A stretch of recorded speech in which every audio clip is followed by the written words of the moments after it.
Hello, everybody. This is William Cooper. Welcome to Awakening Together, Relaxing into Happiness. I trust you're doing well today. I recently received a review with some very thoughtful questions and comments on my last podcast, Podcast 167, entitled, Why Do People See the World So Differently? If you haven't heard that podcast, I recommend that you go back and listen to it, because that's the podcast we'll be referring to today. However, before I read Catrin's comments, let me give you a quick summary. The American psychologist Lawrence Kohlberg theorized that all of us go through 6 moral stages. We have to start at stage 1, and we mature and evolve up the ladder, and possibly some even reach stage 6. In stage 1, my morality is shaped by the fear of punishment. I'll do anything to avoid punishment. Stage 2, I want what's best for me. My morality will be shaped by the best deal I can make and get. Stage 3, I want to look good. I want people to like me, so my morality will be shaped by what makes me look good. Stage 4, law and order. Morality is about upholding laws and duties to maintain social order and peace, law and order. Stage 5, social agreements. I realize that laws are simply social agreements for the greater good of the most number of people in society, and they can be changed. So peaceful protest is acceptable. Changing laws is acceptable. It's all about prioritizing human life. Stage 6, the final stage, is where I'm very deeply clear and I follow my heart. I'm guided by internal clarity. My morality comes from someplace very deep. I follow my heart. Everybody's got to go through all 6 stages, starting at 1, and as they mature, possibly they make it to stage 6. So I understand all of the stages I've been through, and possibly I can begin to understand a little bit about the stage just above me, but I have no clue about any stages above that. They all just seem to be fantasies or speculation or very unfounded.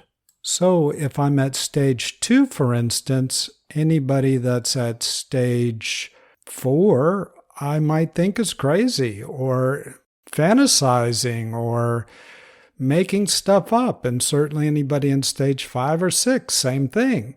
So I might call them names and just completely dismiss them. They're woke. So it can get to be very touchy. Somebody at stage 6 might feel, oh, people are people. I understand everybody below me, so they should understand me, but they don't. So it's like a one-way mirror. You can look backwards through the stages you've been through and understand where people are coming from, but they can't understand you because they haven't experienced the stages above them yet. There's no understanding, and the misunderstanding is often compounded. I understand you. Why don't you understand me? We're all people, and okay, if you're at a different stage than I am, why don't you just change? Be at a higher stage. But people can only go as fast as they go. Nobody's trying to be at a certain stage. And somebody at a higher stage really doesn't want to go back and go down to a lower stage. And for anybody who would like to gain power, all of this misunderstanding could certainly be exploited and stirred up. So it explains why there's so much divisiveness and misunderstanding often in this world. If you're at stage 6 and I'm at stage 2, I might get really upset with you as you talk because you're so far in front of me in your evolution that what you're saying to me is unbelievable. Makes no sense. And perhaps it's making me uncomfortable. As an example, Jesus was extremely awake, but many people didn't understand him and they killed him. So with that brief summary of podcast 167 based on Kohlberg's 6 stages of moral development, let me read Catrin from Sweden's review. She says, "Thank you, William, for this helpful and clarifying talk. However, what to do then? I mean, to change to a more harmonious and sustainable living on this planet, I think especially now on the environment and all the wars and conflicts, we really need to find ways to work together, not against one another. There is only one planet, as we know, and I think the planet Earth will survive, but probably not the civilization, if it continues like now. I have stopped reading and watching the news since several years back, and I try to do what I can in my circle of life, but it feels a bit helpless at times. But in any case, thank you again for all your wonderful talks and the help and hope you provide us all."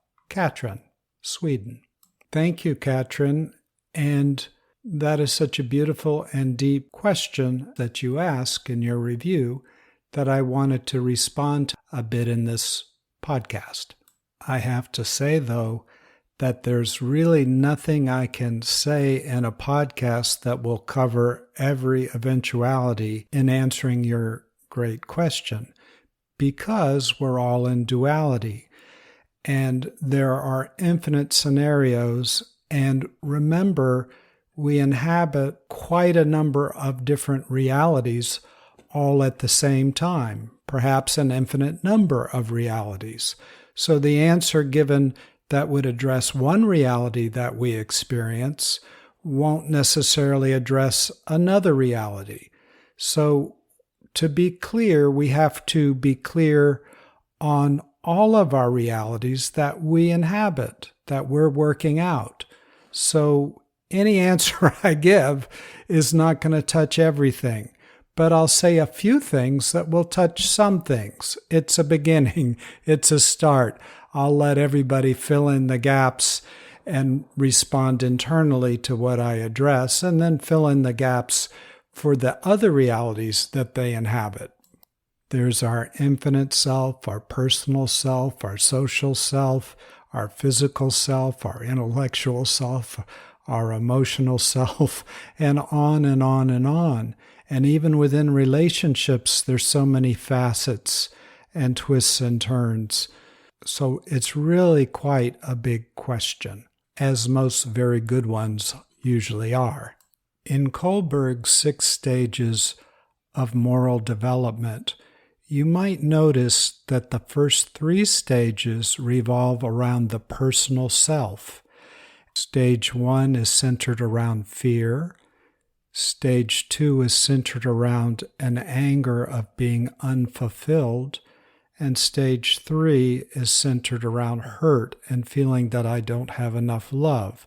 These same 3 motivating factors, fear, anger, and hurt, are what actually form the personality into a giant getting machine. I make a personality when I feel separate from myself, when I don't experience the infinite oneness that I truly am, the light that I truly am. Because I don't feel that or experience it, I feel alone in the universe and therefore feel afraid. Stage 1, what can I do to avoid fear? Stage 2, in building my personality, is I feel angry and unfulfilled. Therefore, I try to get the best outcome for me to fill that void that never does get filled in a personal level. I try to get everything. What's the best deal for me? Stage 2, my morality is formed around getting a good deal, becoming fulfilled because I feel upset that I'm not fulfilled. Stage 3, I'm separated from myself. I'm cut off from myself. And who am I? I'm infinite love. Well, when I'm separated from infinite love, I feel abandoned. I feel hurt. I feel separation. So I attempt to get love. How do I do that? By looking good to you, by looking good to the rest of the world. I'm the perfect person, so the world can love me now, and I can get love, because I really need it, because I'm separated from infinite love, myself. So both my personality and my morality is shaped by the need to get love, looking good. So, as we've discussed in prior podcasts, both awakening and now moral development and the actions that flow from it are closely related. The solution to the pain of my separated personality is to directly experience and come together with truly who I am, to become one with everything, which is what I truly am. When I'm one with everything, I experience myself as infinite peace, therefore no fear. I experience myself as infinite joy, so therefore no unfulfillment. I experience myself as infinite love, therefore no hurt and no need to have to look good so that I can get love from you. I'm no longer a beggar, but I'm a haver. I am love, I am light, I am well-being, I am peace. So the source of all of this discord is really a personal one where I'm disconnected from myself. That causes problems which ripple out all across society and the world. What's the solution? Well, as Gandhi said, be the change you'd like to see in the world. Become awakened. As you become awakened, you're no longer causing pain for the rest of the world because you're no longer separated from yourself. My guru Bhagavan used to say that an unhappy person makes the world an unhappy place. It radiates out, and conversely, one awakened family helps awaken 100,000 other families because of the light that initial family sends out, the light of their being, their clarity. You are the light of the world, and every awakened being reflects that. But why don't I experience myself as infinite light, love, and peace, radiant joy, electric like an atomic bomb? That's what I experienced, but I didn't always experience that. Why? Because I was blocked, because I had created mental obstructions, emotional obstructions that were layered, one layer on top of another, on top of the other, which disconnected me from my true self, my inner self. It's the same for you, for me, for all people. In my view, we're here in this world to let go of those blocks. Life pokes at us and stimulates us and gives us hardships and adversity so we feel bad. And that's the blessing and love of life. Because we feel bad, we can locate where we have pain inside because our natural self doesn't feel bad. Our natural self is love, peace, and well-being.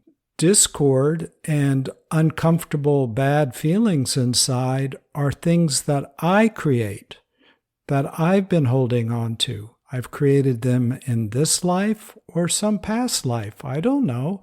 But I have them. I can feel them. They come up when somebody looks at me funny or cuts me off in traffic or says something that triggers me. I feel it. So I let it go. That's what these podcasts are about, how to let it go. And as I let go, there's not so many blocks, and I feel myself, I experience myself as light, just as what everybody's been saying all along. It's the truth. You are the light of the world. And also, what feels really good when you've been suffering a long time is you're the light of your world. Peace is there. Love is there. Well-being is you. It's there. I say this, Catrin, to everybody. This podcast isn't directed to you, simply answering your very deep and profound question. So answering your question of what to do on a personal level, I've discovered that awakening solves all of this. It solves it for me, for you, for everybody. Probably everybody listening to this podcast has come to a similar conclusion, and that's why you're doing your consistent daily practices to dissolve these obstructions. What practices to do? Well, you have to listen to your heart, and when you bump up against an obstruction, a pain or suffering, you notice what practice works best for that. Overall, I think meditation is very powerful, but everybody's different, and I do a different blend of practices as different things change and shift within me and all around me. Doing our practice and releasing our obstructions so that we can feel our true self, experience our true self, is beautifully expressed in the Pavamana mantra, Hindu mantra, which goes, "Lead me from the unreal to the real, lead me from darkness, which is ignorance, to light, which is knowledge, the direct experience of ourselves. Lead me from death to immortality. Om, peace, peace, peace." Jesus reflected a similar teaching when he said in Matthew 5:14 through 16, "You are the light of the world. A town built on a hill cannot be hidden. Neither do people light a lamp and put it under a bowl. Instead, they put it on its stand, and it gives light to everyone in the house. In the same way, let your light shine before others, that they may see your good deeds and glorify your Father in heaven." And your Father in heaven, by the way, is our infinite self. It's your Buddha nature. Jesus spoke in the language and to the culture which he inhabited. So everybody uses different language and phrases, of course. And in the Lotus Sutra, Buddha was sitting on a hill. All of his followers were around him, and he was silent for so long that his followers thought that something was wrong. And suddenly, an immense bright light shone out from between his eyebrows, and it illuminated the heavens. Also, the energy field was so strong that all of those around him became very clear and awake, at least for that experience. And when I've been around awakened beings, that's what happens. When you're around them, you're awake. But it disappears when their energy field leaves, when you leave them or they leave you. The solution? Become awake ourselves. That's permanent. But the experience with the Guru does show us what awakening is like. And we've talked about that quite a bit in prior podcasts as well. I mention prior podcasts because really the best way to listen to these podcasts is to start at podcast number 1 and work your way forward if you haven't done that already, because they're more powerful that way. Each one relies on the podcasts before, so I'll just mention that now. Often because we're suffering, we consider personal enlightenment because it really does remove suffering. When I first started out, I was so suffering. It was so black inside. Dark, dark, dark. One problem on top of another, on top of 100 or 1,000 others. So even if I could release one problem, there were still 2,000 other ones underneath it. So It didn't even feel like I was making progress, even though I was. Perhaps you've felt that. A number of people have written in over the years saying, well, how come when I do my practices, I feel like I'm releasing, but I don't feel any better? And I have to reassure them that it's a process. We have many layers of ice. Each one has to be melted. But I'm here to say that now my experience is not all the ice is melted, but enough has melted that I experience myself as light, as love, as well-being, all the time, constantly, 100% of the time. And this cleansing continues. It picks up steam like a snowball rolling down the hill. At least it has for me, because when you feel yourself as light, everything that pops up, it feels so good to let it vaporize and unwind and release and go. So even while I'm sleeping, my dreams are of releasing. All day long, everything is about releasing. One time I had an awakened teacher staying with me for a month or so when I lived in Austin. His name was Avasa. And I asked him, I said, Avasa, do you ever feel pain or suffering? He was such a beautiful being. And he says, not too much, but he says occasionally stuff does come up, and he really enjoyed it. He looked at it with curiosity, like, what is this? And he let it unfold and unwind, release, relax, and let go. And as it did, it released its energy, and his aura became even stronger. And that's what I experienced too. You probably do as well. So life has been beautifully crafted to trigger us to bring our stuff up so that it can release and relax and emanate its energy into our aura. Pain has a lot of energy, right? Well, when it unwinds and melts and turns back into what it is made of, which is consciousness, love, well-being, and peace, it throws off a giant amount of energy of goodness and joy and wellness, and we feel it. So it feels good to release, even though it feels bad as it's releasing.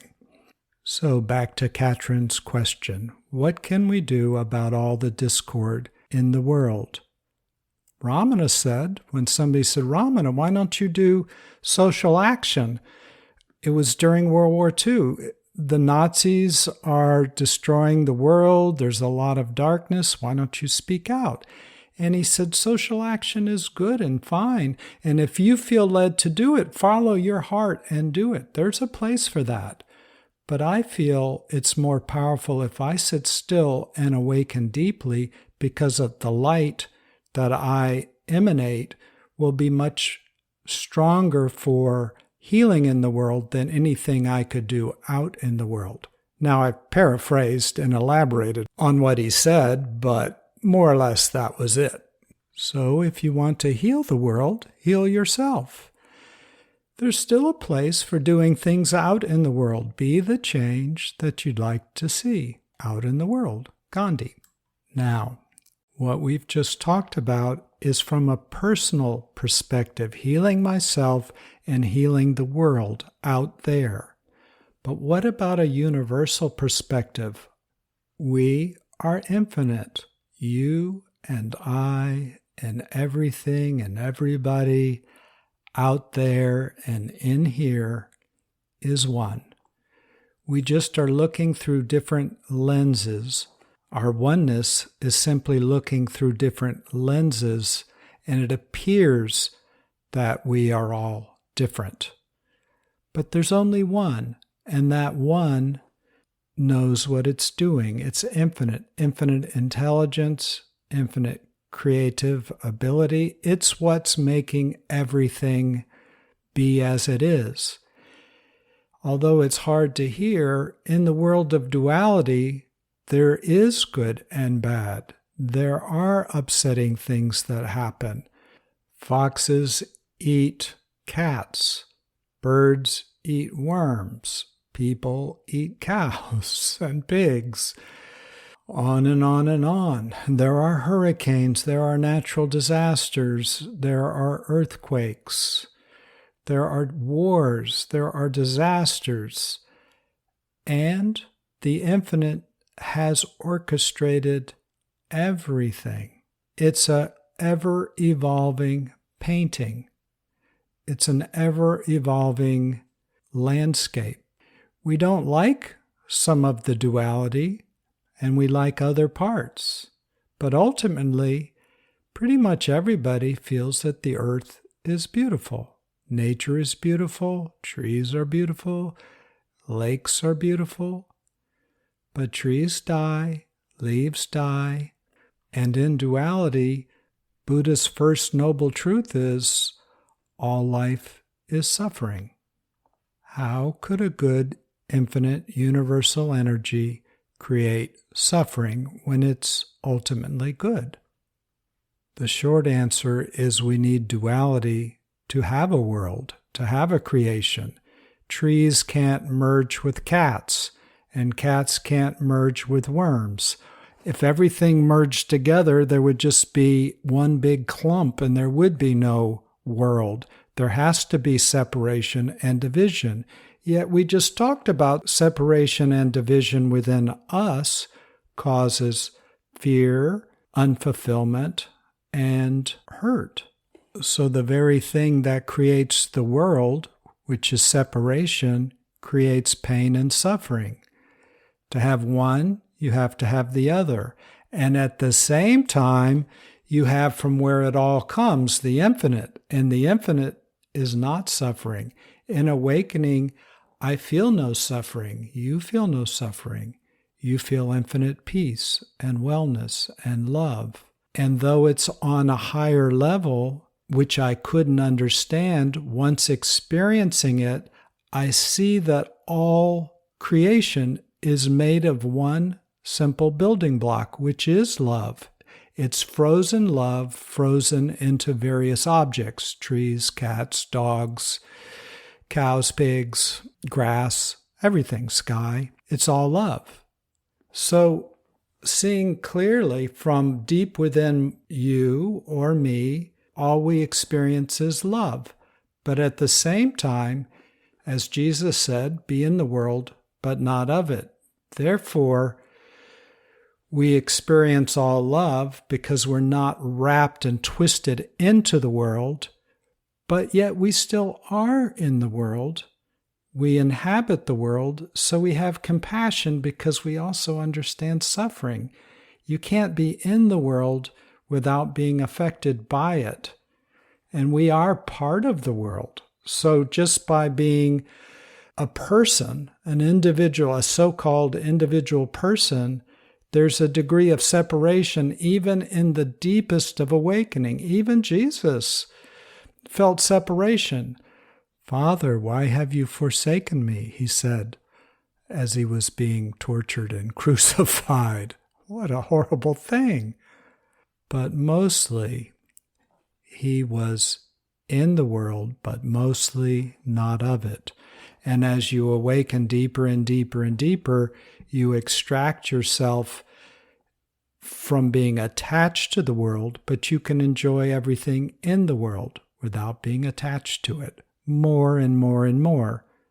You can't ever really completely divorce yourself, but more and more and more. So you are always connected to your Buddha nature. As Buddha said, take refuge in the Buddha. You can do that. You can rest in your heart and walk in the world. You can flow from your clarity, from your heart, and your personality can begin to reform around who you are rather than around the separation that you used to think and feel that you were, hurt, pain, and fear. Now love, peace, and well-being. So how to heal the world, Catrin? You can see why I didn't want to address this in the last podcast, and I'm not even doing it completely in this podcast. It's so big. First, awaken personally. Second, realize that you're not in charge. What to do? Nothing. There's nothing you can do. The personality doesn't really exist. It's a fiction. It's something I made up. It's made of thoughts and emotions and habits. And those are simply objects, things that I've created. They can melt away and they can reform and flow from an awakened state. They constantly are changing. They're not real. They are simply the lenses that we happen to look through now, and then they change and we see the world differently the next time and differently the next time because they're very fluid and malleable. They're not real. They are illusory or delusionary, you might say, depending on how clear or unclear they are. So the infinite knows what it's doing, and as I awaken, I start to experience the oneness deeper and deeper within myself. And as I do that, and only as I do that, can I have more and more deep trust that I don't have to fix everything, me personally, that there is a personal self, that because, quote unquote, God can't do it, I need to do it. So I need to step in. That's exhausting. First of all, it's not true. And secondly, because the personal self doesn't really exist, it only apparently exists. It's a delusion, but it's a helpful fiction. We all need a personality to move through our world. The only question is, how clear a personality do we have? But I'm not in charge of the world, nor are you, nor is anybody. The infinite has made this world perfectly. And right where we each are right now, where you are, where I am, where everybody listening to this is, where they are in their personal path is perfect. It may not seem perfect because, it hurt. For me, it hurt so much, but that hurt was what motivated and let me see where my blocks were. The blocks were causing the hurt. So I worked to release, and I still have lots to release. But I've released so much that there's relief and peace and joy and wellness and an experience of oneness all the time. I say that because that's true for all of us. I say that as encouragement, because if I can feel that, anybody can feel that with consistent practice. Practice is simply any tool that helps you let go of what's blocking you. What is awakening? Awakening is you without your problems, you without your troubles. Release your troubles and you're not troubled. That's what all these podcasts are about, how to do that. So on an infinite level, from that perspective, looking from your deepest self through all of this, there's nothing you have to do. What to do? Nothing. One monk from India told me, and a group of us, to do anything is to do too much. Why? Because in the sitting still, anything that's troubling you will come up because you'll feel like moving, you'll feel like doing something, will be excruciating. And if you keep letting go, eventually all that's left is that which doesn't have to do everything because it knows that everything is okay. That's called awakening. That's called oneness. Now you are the infinite looking through the physical eyes that you call you. The infinite looking through your eyes because everything is clear. So there really is nothing to do on the deepest level. It's from that perspective that Ramana said, whatever is destined not to happen will not happen. Try as you may. Whatever is destined to happen will happen. Do what you may to prevent it. This is certain. The best course, therefore, is to remain silent. You are perfect right where you are and right how you are. The world is perfect. Everything is perfect. It's a beautiful picture and it's evolving in perfection. Two of my previous podcasts that might apply directly to what we've just been talking about would be podcast number 51, which is entitled something like Awakening and Astrological Cycles, and podcast number 60, which is entitled something like Social Action and Awakening. If this is a topic that is of interest to you, that's calling you, even if you haven't listened to the past podcasts, I'd go straight to those, 51 and 60. So what does Ramana mean? Whatever is destined not to happen will not happen, try as you may. Is he saying don't do anything? Don't do anything. It's of no avail. It doesn't matter. No. We are part of the universe. He was saying that he wasn't called to do social action. If your heart, if your insides say, I need to go to a No Kings rally or to do this or call my senator or do whatever, do it. That is the divine working through you. It's a beautiful painting, and it's not like we are somehow to the side and not part of that painting. You are a color and a brushstroke that the entire painting depends on. We are both in the world and also not of it. Awakening is seeing and experiencing that clearly, being in the world, but not of it. So, if the divine is using you to do some sort of social action, then do it. You're part of that painting evolving. But don't feel that you have to do it or that the world is doomed if you don't, or if others don't. They will do what they are called to do. It's inevitable. Let me illustrate that with some science. There was a psychologist at the University of California, San Francisco. His name was Dr. Benjamin Libet, Libet. He did a simple experiment. He asked the participant to drop a ball. He recorded when they decided to drop the ball and when the impulse to drop the ball occurred, when their brain lit up and was activated. The funny thing was that when they thought they were deciding to drop the ball was well after when their brain had already made the decision to drop the ball. Somehow, something else was making the decisions, and then we, like a puppet, respond afterwards after a time lag, and we think we're making the decisions. It's just what Buddhist and Hindu philosophy has previously pointed out. The personality isn't a real thing. It just responds and believes it's a real thing, but it's just a bunch of thoughts and emotions. So naturally, there's a time lag between when the infinite comes through us and when we think we are personally making that decision. The infinite makes the decision, and then we co-opt it and think we're making that decision. When you look up Benjamin Libet, you'll see some short videos, maybe a minute or 2 minutes, going through this dilemma. Because people couldn't figure out, do we have free will or not? How can this be? We think we made a decision, but the decision was already made and we're simply following along.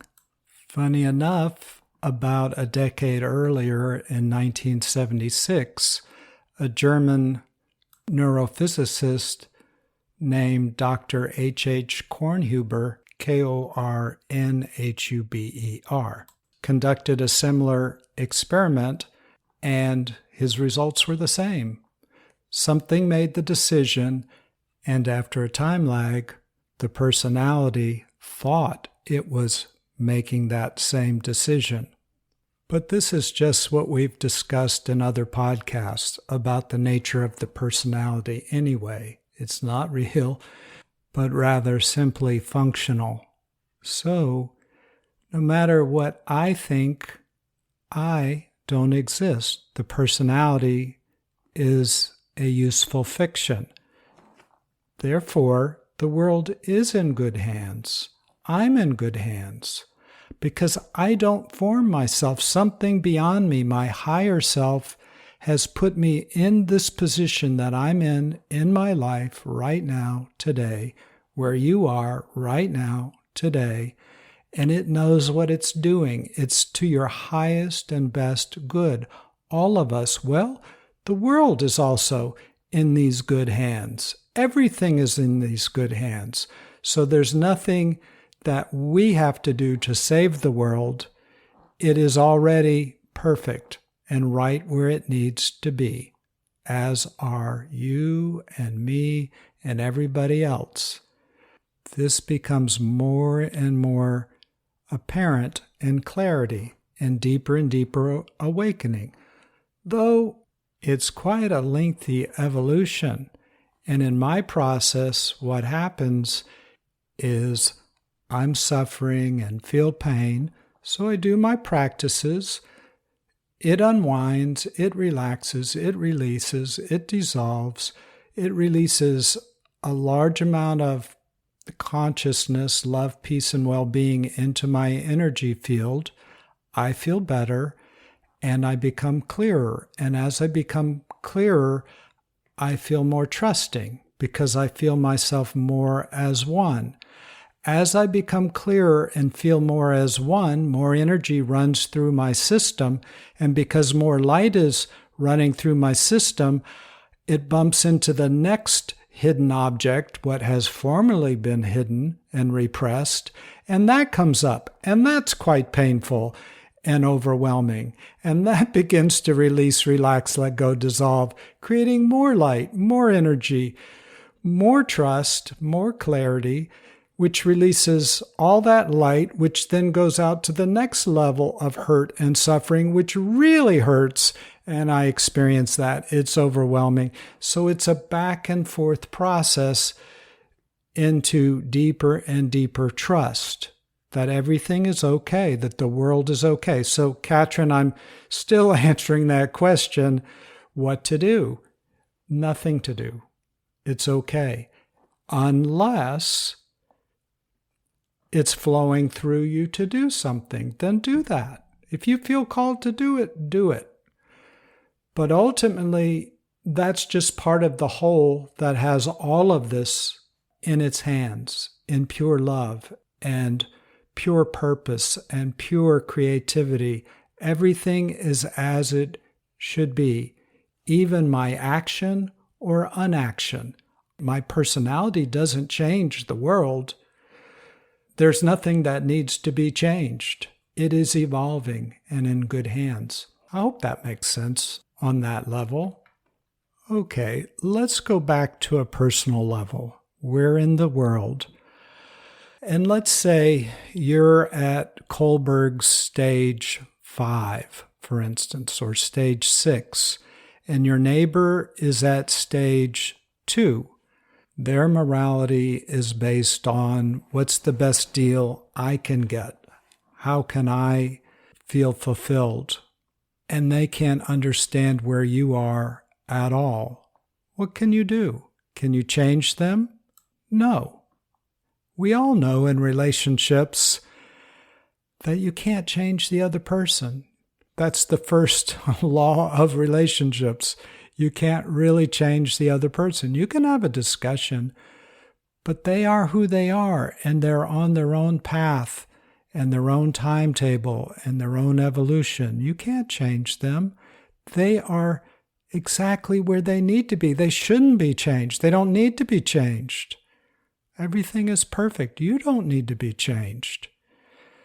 You're evolving. You're in God's hands, as are they, or the infinite. Whatever labels feel best to each of us is fine. So they can't understand you, and you certainly disagree with them because you're at where you are now, let's say stage 5 or 6, and you're not in stage 2, and that isn't what you feel good about being in stage 2. Otherwise, you wouldn't have evolved up to stage 5 or 6. So what do? We give up attempting to change the other person, yet we can listen to the other person. We can understand. We can connect, because that's part of being awakened in the world, to fully connect, fully be in the world, but not of it. I just listen openly, open-hearted, active listening, really listening with all of my heart. and understanding that this is a fellow human being. You can only evolve as fast as you can evolve, both in awakening and through moral stages. Nobody's where they are because they don't want to evolve. It's just that's where they are because that's where they are. The infinite has them there. It's perfect for them. So I listen with an open heart. I take them in, my friend. I listen. Where's he coming from? And I take him in fully. Perhaps he can listen to me as I talk, and he can be silent. I know this isn't the easiest thing to do, and I know my neighbor might not simply want to listen to me, but I control me. I can listen. Deep listening, deep connecting is very healing. It penetrates the world. When I have a thought coming up or an emotion in my meditation that's very difficult and it's blocking me, I, which is the awareness, simply watch it, experience it, connect to it, but don't get lost in the story of it. By simply listening and being with it, being in the world but not of it, it begins to dissolve, it begins to heal. And that's what allows our blocks and obstacles and suffering dissolve on our personal path of awakening. It's also what helps people come together. When we listen and connect, as you know, in our personal meditations, when things come up, if we get involved in the story, it makes it stronger. It keeps it as a story. If I get involved in the thought and emotion, I have to keep it alive in order to get involved in it. It's like turning on the TV and watching a show. I have to have that TV turned on to be able to watch that show.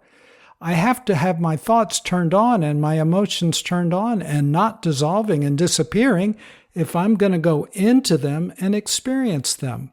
I keep them alive. If I want them to dissolve, if they're causing suffering, I'm just quiet. I watch them. I listen. So I do that with my neighbor. Ultimately, as I've experienced great gurus who are very, very powerful, it seems that they simply connect to the world so powerfully that everything dissolves away. Troubles, diseases, things that need to change, and we call those miracles. I've seen all these things happen. And I don't believe they're expending any effort. I simply think they're being clear. And we have that same power. We're all the same. We're all one. It's the power of the one coming through each body, through each personality. It's you. So to heal the world, do nothing. Simply listen, connect, be clear. And Catrin, in your wonderful comments in your review, you said one other thing that is relevant. You said, I stopped reading and watching the news since several years back, and I try to do what I can in my circle of life. This applies so directly to what we just were talking about, and that is connecting. Stories are lenses, and they affect our feelings and our experience of our reality.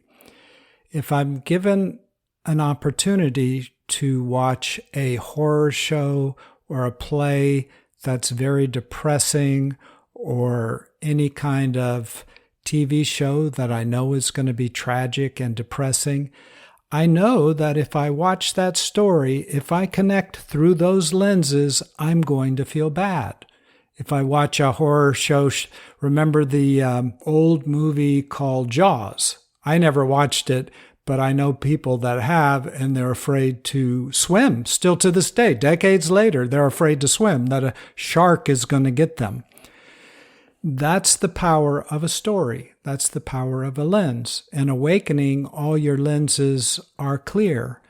You can be in the world, but you're not colored by these lenses. And so what you feel is the beauty of everything, rather than the distortion of the lenses. News is a kind of lens. You listen to it, the political news and all the tragedies in the world.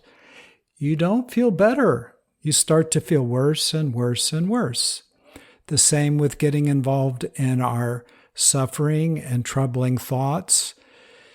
We feel worse and worse and worse. That's why spiritual practices are centered around not jumping into our thoughts, but rather watching them and let them dissolve. One way of not jumping in them, for instance, is saying a mantra instead, and that way you don't get sucked into the thought. Another way, similar to mantra meditation, is mindfulness. And that is as you go through your day and a thought comes up, rather than jumping into it, you just label it as thought, or an emotion comes up, rather than jumping into it, you just label it as anger, fear, and that keeps you from jumping into it. And so perhaps you can rest as awareness and just watch that anger move through your body, unwind, and dissipate and disappear. You don't get involved in it as it emits an extreme amount of energy as that's happening, which eventually unwinds and turns into peace, love, and joy, strengthening your aura. So just as you say, Catrin, stories affect us. Even the story of having to heal the world. Even the story that things are tragic. Maybe the world is perfect and it has to be just this way for me to feel bad and see my suffering, because that suffering wouldn't be in me unless I was doing it, because nobody else is in me except me, only me. And my natural state is peace, happiness, and love. So when it comes up, I can do something about it. Now, just to dispel any thoughts in case they come up for anybody, yes, some emotions that are troubling are also helpful. My friend Bob had the rule of 10. If something that is very dangerous to you, such as a tiger or a lion, is 10 feet away from you or within 10 seconds of eating you, you should take that emotion that's coming up, that fear, very seriously and act upon it. But if it's past the number 10, possibly it's psychological. And about 99% of our troubling feelings are psychological. 1% might be real. But use the rule of 10 and discern. I know most everybody listening to this is clear enough that their intuition will tell them what's what anyway. And one last comment on troubling feelings. If you've had somebody very close to you that is no longer with you, perhaps you've had a divorce, or your relationship ended, or they died, or something like that happened, they were part of your energy field, and when they're apart from you for whatever reason, it's like sawing off the limb of a tree. There's a phantom limb that can be seen by certain instruments. Well, for a time, maybe for a very long time, when you lose somebody, there's a biological disruption, and that has to be honored as well. So let's not be too simplistic about this. That's what I'm saying. The answer of your question, Catrin, lives on so many different realms and realities, and we've just talked about a few in this short podcast. There are so many others as well, but I'm just starting off the discussion, what to do in the world. I'm sure each of you will listen to your hearts and follow your guidance. And that will be addressing either these realms in a different way or other realms that we haven't even touched on. Your highest self is guiding you very, very deeply and always perfectly and always in the right time for you in relationship to the world. The world couldn't exist in the beautiful way that it does without you being exactly as you are right now. And that goes the same for your neighbor. And then all of it changes. And then that's perfect. And then that's perfect. And then that's perfect. Okay, Catrin, thank you for such a good question. I hope this podcast is helpful, and I look forward to talking to you all soon. Blessings on us all, as well as the world.